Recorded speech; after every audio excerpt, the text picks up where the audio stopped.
Hi everybody, I'm back.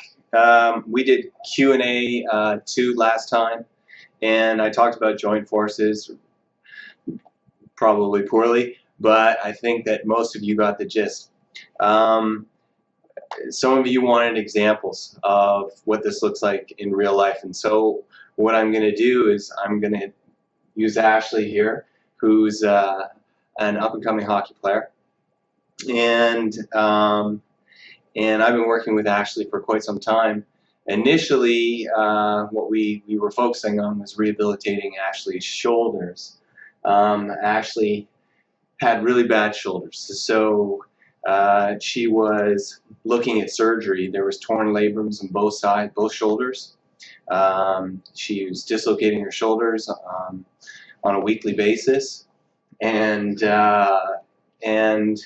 ended up having significant restriction in range of motion, basically a functional type of frozen shoulder. She had flexion, about 110 degrees of flexion in the shoulders bilaterally, and it took about a year of regular treatment and Ashley doing a lot of isometric exercise to stabilize her shoulder complex before she was able to have full range of motion in both shoulders. And now we don't have the same level of dislocations that we used to. We still do have some because there is joint damage and there is too much laxity in the ligaments, but we've opted not to go the route of surgery at this point.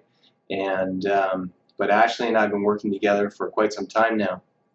And you know, I made a point of drawing attention to building up lower extremity strength with Ashley, and one of the biggest things was that we needed to have her strong in all degrees of motion around the joint. So we used a lot of isometric exercises for the ankles, for the legs, and one of the things that we typically do when we train is we make sure that through muscle testing that Ashley's muscles are all ready to perform a leg exercise routine. So what we're looking at, like I had mentioned before, was how important it is that knee tracking is over the foot. So one of the biggest things with Ashley is when she was introduced to exercise was that they had her doing walking lunges. So she was going to do a training outfit where there was a lot of generic exercise, kind of basically what a CrossFit place, and she was being taught how to do walking lunges and stuff like that. And so since that time, needless to say, she doesn't go there anymore. We try to focus on technique and making sure that there's no weak links. And so what we're going to do today is we're going to look at the things that Ashley needs to focus on for leg strengthening for her goal as a hockey player. So what we would normally do is we would do muscle testing for 5 positions of the ankle, for the large toe, make sure that those are working. We would do muscle tests for the vastus lateralis, 3 divisions of the vastus lateralis and medialis, the gastrocnemius, the hamstrings, and vastus intermedius muscles. So I would muscle test all of these different angles that she should be strong on with regards to a position of knee bend, and that allows me to determine how many areas of the quadricep are firing on both sides of the knee. Okay, so the thing that you have to understand is that these are what we call pennate muscle fibers, meaning that they're feathered. So you have a vastus lateralis on the lateral side of the kneecap. You have vastus medialis on the medial aspect of the kneecap. We want to make sure that both muscles are firing on each side of the kneecap, because the kneecap really just acts like a pulley. And so if I have irregular forces on one side of the patella as opposed to the other, then there's going to be an improper tracking of the patella within this femoral notch between the 2 condyles. And so we don't want that. We want to make sure that the knee tracking is always centered, and that the movement of her tibia and fibula underneath the knee is always in line with the patella. Okay, so what we're going to do is we're going to talk about a few different types of exercise. So one of the most common things that I see that occurs in the gym is that people are performing knee extension exercises. What they do is they get into the chair for the knee extension machine, and they'll put in a weight, and they'll kind of try to move it to see if it's a load that they can lift, and if it's too heavy, then they'll back it up a little bit, and then they'll use that weight. The first thing that typically occurs, though, is when they sit in the seat and they lift this weight out, is that their leg is buried right into the seat. So there's a lot of pressure underneath the back of the knee at the lower part of the femur, and what they're doing is they're pressing their leg down and levering the weight up. Okay? So they're actually using the femur as a lever against the connective tissue to move the tibia and fibula throughout knee extension. And so what we want to do is we want to avoid that. The most important thing about doing a knee extension exercise is actually aligning the axis of rotation of the knee, which is in the middle of the condyles, and making sure that it lines up with the axis of rotation of the device. This way, there's not irregular torque, which would be produced by not having the axis in line with the axis of the knee, the axis of the resistance in line with the axis of the knee. And oftentimes it'll be too far forward, it'll be too far back, and this creates irregular stress within the knee joint. Okay, you'll be getting too much you'll be getting too much load at a point in the range of motion that is not normal to what it would be as if the axis of the machine was lining up with the axis of the knee joint. So one of the things that we try to focus on is when they're sitting in that machine, we don't have one now, but we're going to pretend, is Ashley would grab onto the handles of the machine, and what she would do is she would pull her hips down into the machine, so there was an emphasis of the pressure of the knee pad in order to torque the resistance up. So what we would do is make sure that she was super stable through her abs, that she engaged herself into the seat so that her body was not moving, and the only thing that was moving is the knee joint itself.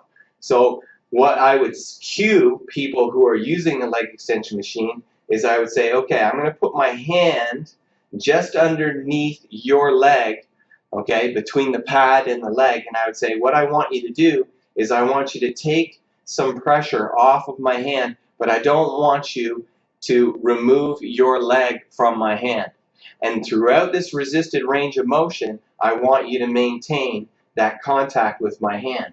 So then what I would do is I would put my hand on her quadriceps muscle, and I would say, okay, I want you to tense the muscle into my hand, right? And without allowing her to take her leg away from my hand or press into my hand, I would say, I want you now to extend your knee. And so she would extend her knee, and she would feel her quad working in a big, big, big way, okay? Because when I make her work in this manner, she has no leverage capability through structure to be able to extend the knee. All of the emphasis is on the muscle itself, and you can feel that. Yeah. See, for example, if I let her put pressure on my leg, okay, now just straighten your leg, okay? Because what she's doing is she's using structure to lever up the resistance of her leg. But when I say, okay, here's my hand, I want you to take the pressure off of it, but don't remove it from my hand. Keep tension in here. Fill my hand full of tension as you're extending the leg.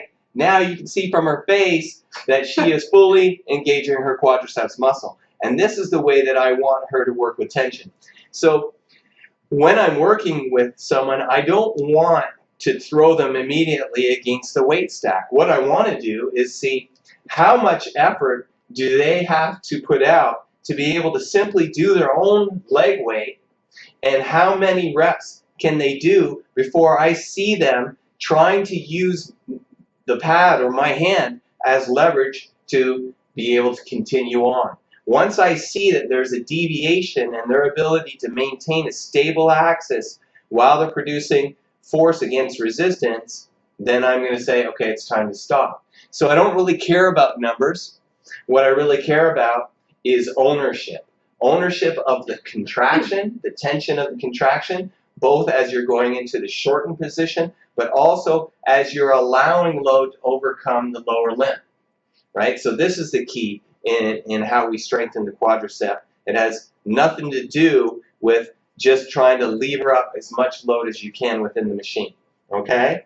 So that's a leg extension thing. One of the biggest things is, too, with the leg extension is some people come in, and they have a patella that's kind of facing out to the side. And when that's the case, we have to make a slight positional change of the tibia and fibula so that they have proper tracking of the patella through the range of motion, okay?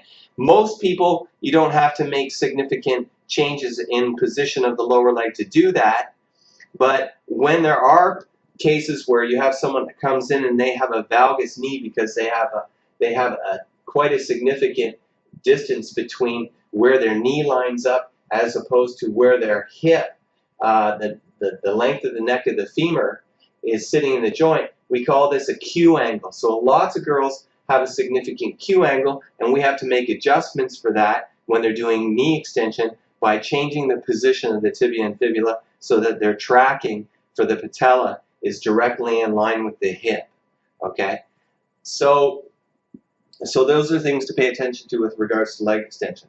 So something that I wanted to do today is I wanted to take a look at a walking type of lunge, okay? So what I'm going to do is I'm going to have Ash simply just take a step forward and do a walking lunge move, and I'm not going to give her any cueing whatsoever. So I want you to step forward, and I want you to get this knee down and come back, and then step forward, get this knee down and come back. Because she's got shorts on, we can get a clear look at the way that her knee is tracking. So hold on, wait for me. I want to get in a position so I can take a good clean look at it. So go ahead, step forward and bend, and then come back. Yeah, and then take a step forward and bend and come back. Did you see how that knee just dove into the inside? Okay, and then step and bend and come back. Okay, so we've got a lot of wobbling going on. Okay, and so this is one of the things that I worry about when we're dealing with young people who are starting to engage in resistance exercise to try to improve their strength for the sport. The key is not about accomplishing a whole bunch of steps across a room in order to start your resistance training program. What it really matters is, can you do one and do it perfectly, okay? And pay attention to all the factors that are important to maintaining joint integrity. So what I would say is, instead of having Ashley do a bunch of walking steps with leg lunges, especially with resistance in her hand, I would just have her doing one step and getting her to own control of that step. So taking into consideration that we did muscle testing for the ankles and we did isometrics for the ankles, which we haven't done today, and I'm taking her right in a raw state here. Taking into consideration that we've done all that, we wouldn't have any factors that were coming as a result of positional weaknesses from the hip or the ankle or surrounding the knee. We would be dealing with motor control. And motor control is one of the most important aspects of training. If everything is working within the muscle groups that support the kinetic chain that we're dealing with, ankle, knee, hip, then the only thing that really matters is that she has ownership over the movement. So the focus is to start with a hip width stance and to take your weight over onto one leg slightly, because you're going to position your foot. You're going to reach out with your leg, decelerate the body by bending this knee, engaging the floor with the heel, then letting the foot come down, and then allowing yourself to bend, maintaining a neutral spinal position, so abdominals are engaged, natural lordosis of the spine, not too much or too little. I don't need you to focus on tucking your pelvis. All I want you to do is engage the abdominals, so isometrically there's tension, and you're going to take your stance from hip width. It's going to have to come onto one leg as you're going to go and position your heel out in front of you. Position the heel out in front of you. You're going to have to allow for bend in this hip and knee and ankle, and then you're going to put the heel down, then the foot, and then maintaining alignment, you're going to bend and then push straight back up and then come back. You're going to be on one leg and come back to hip width stance, okay? So that's what I want you to try. So go real slow. Remember your posture. I don't want you to let your body fall forward. Okay, so remembering posture, you're going to come onto one foot. Then this leg is going to come out. You're going to bend your stable leg. The heel takes purchase. You put the foot down. Then you come straight down. Nice tall posture. We look at the knee tracking to make sure that the patella is over the first and second toe. Then you're going to push through the ankle, come back up, over onto your one hip, and then you're going to widen your stance and come back to recovery. So there's a lot of elements to deal with, right? As good as this stationary lunge is going to be is based on how much stability you have in the support leg. So when you go over onto this leg, now what's happening, instead of allowing your pelvis to dump in like this, your gluteus medius is holding you up, and then as you reach out, the force of the load is now moving into the gluteus medius posterior fibers and gluteus maximus as you're bending into the hip and the knee and the ankle, and then you're placing the heel, the foot takes purchase, you bend, and you're peripherally looking to make sure that your knee is tracking over your foot, and then you're coming back up. Your foot is still out in front of you. This still has bend. Then you're straightening up and returning it back to hip width. Okay, so every element of it is important. Yeah. Okay, so now try the other leg. So you go onto your stable leg, reach out, you're bending, heel takes purchase, knee goes into bend, knee is tracking over the first and second toe, good posture through the spine, and then pushing straight up, and then coming back onto your balanced foot, right? Owning it, and then going back to hip width stance, okay? So this is a proper forward lunge exercise, okay? The thing that happens when this is occurring is that your body weight is shifting you forward. So as your body weight is shifting forward, there is a horizontal force that's present. Then what's happening is you're saying, okay, now I want to, I've hit the ground, now I'm going to bend, and what's happening is the condyles of my femur are trying to slide past my tibia, okay? And so you're decelerating that shearing force by engaging the quadriceps throughout the range of motion, okay?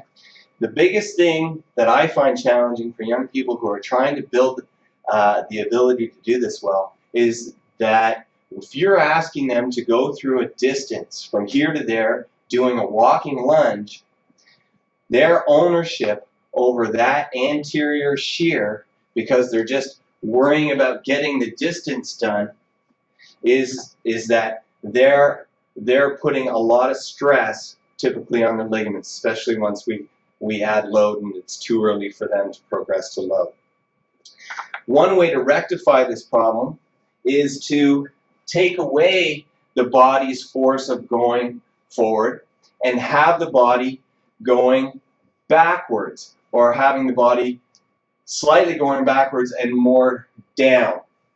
Either way, you're still not performing anterior shear at the same same level that you are when you're doing walking lunges.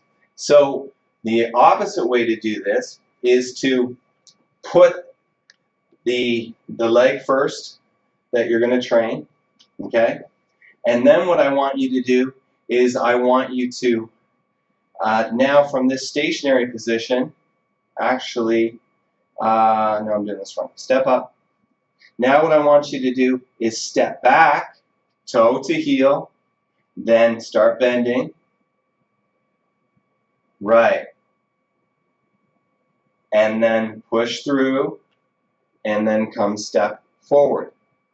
Right. Okay? So, let me show you the motion. So we're here. So what we do is we go onto one leg, bring this leg up, take it back, take toe to midfoot to heel. This is already bending. Then bend down. Now I'm going to come up on to my toes and bend, and then push straight up. Bring the leg forward and go to hip width stance again. Okay? So try that.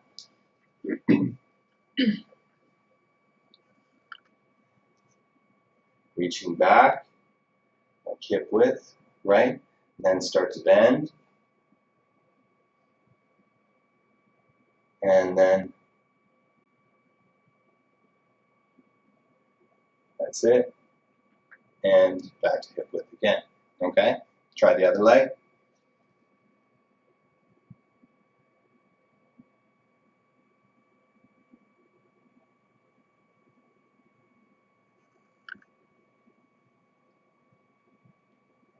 Right, and come up.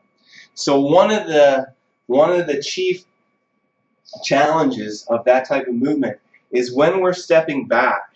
We're stepping back and we're going onto the ball of our foot, onto the forefoot, and then we're reaching down.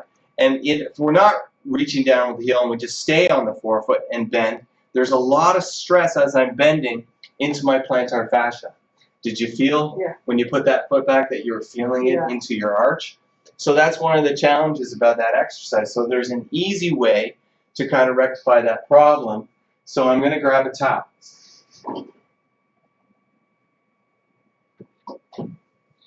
So what you can do is you can put your foot on a towel. You got your leg forward. And so what you can do is slide it back and bend. And then come up. And slide it back and bend. And come up.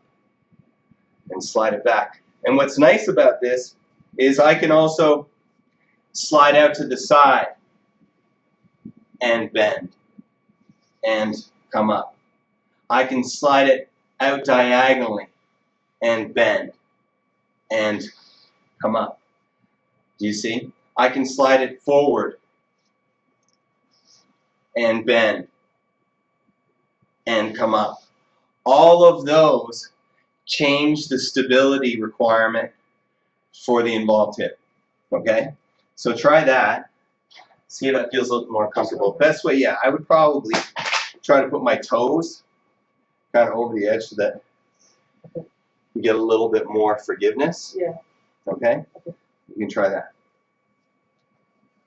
Do you want the same, just start as that? Start at that position, So you're starting, and starting loaded, bending, nice tall position of the spine, and then coming forward and sliding it up. And then bending again. Watching. Trainer, where's the trainer? He's watching the knee tracking. Okay? He's watching the position from the side. He's moving around to check and make sure that all alignments are the way that they should be. Not standing behind the person counting 1, 2. It's not about counting, it's about ownership. When I start to see that she can't maintain control in the ankle or the knee or the hip, it's time for rest. I'm not really concerned about how many you do. Okay? So try the other one to the side because this is more sports specific. Same foot. So you're gonna, yeah, take the foot out to the side and bending and watching the knee tracking. See, because it's gonna want to tend to come in, and you're gonna own it and then bring it back in. Right, so she's working the adductors on this side. She's working lateral hip stabilizers on this side that allow keeping the pelvis from dumping in and maintaining spinal alignment, maintaining knee tracking with the patella over the first and second toe. And then up. And this is more relative to skating, right? So this is an option that you can do for that. So, food for thought. Here's the other thing, the last thing that I really was trying to address with regards to a squat. So what I want you to do is I want you to get in a hip width stance, okay? And then I want you to put your arms like this, and I want you to go into a squatting motion. And what we're going to do is we're going to take a look to see where Ashley's basement is. So I'm going to turn her into Bikini Babe. Okay. I'm going to hike this up a bit because I really just want to see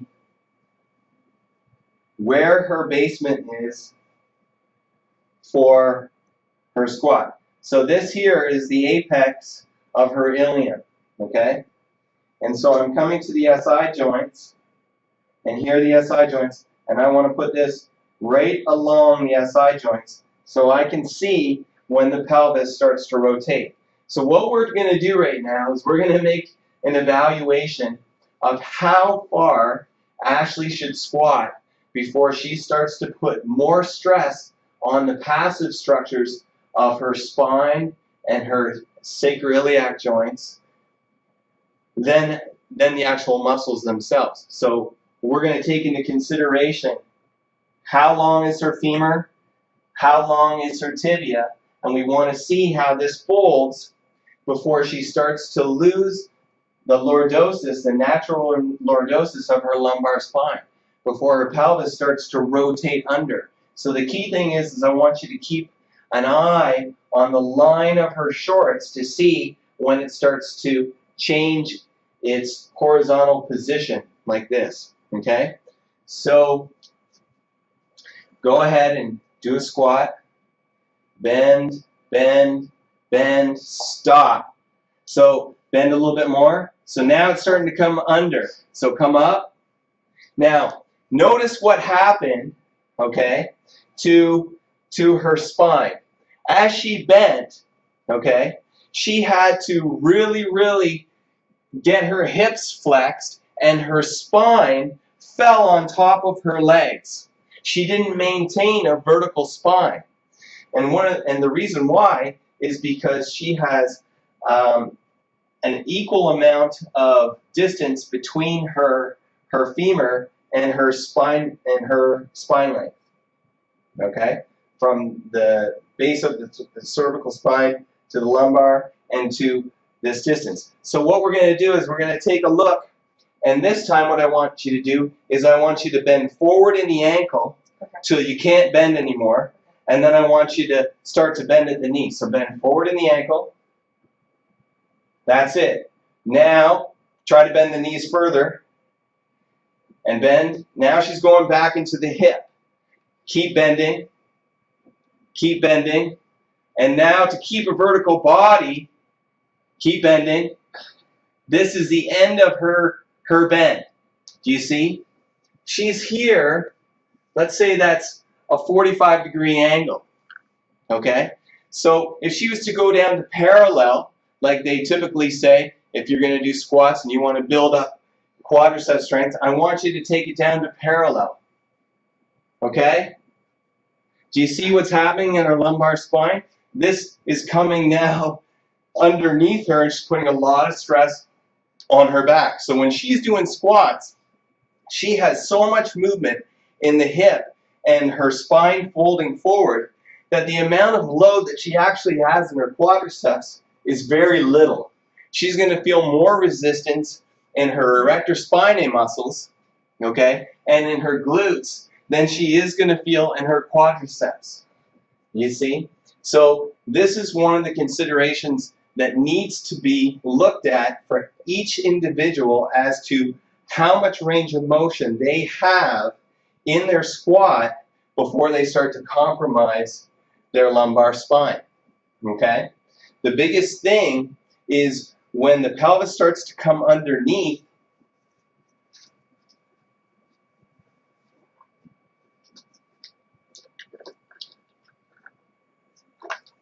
What?